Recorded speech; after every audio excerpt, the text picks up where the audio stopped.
Irridu naħdmu aktar fawdex u malawċin biex niddefendu l-interessi tagħhom kif ukoll dak kollu li jolqotna bħala Maltin u Awċin.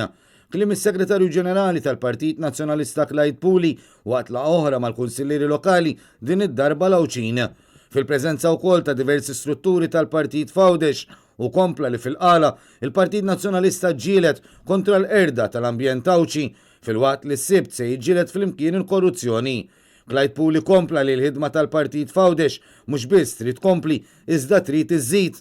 Qal li hu importanti li l-partit ikompli jassikura il-preżenza tiegħu f'Għawdex u fost l-Awċin u dan jista' jsir biss bl-għajnuna u l-parteċipazzjoni tal-attivisti kollha.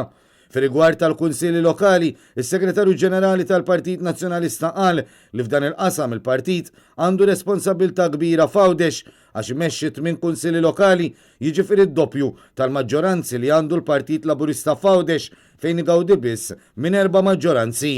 U saħaq li l-kunsilli lokali għandhom ikunu t-tarka ta' residenti u jridu jaraw li jiddefenduhom meta l-gvern jieħu deċiżjonijiet li ma jkunux fl-interess tal-lokalità bħalma ġara ftit tal-jimilu fil-każ tal-qala.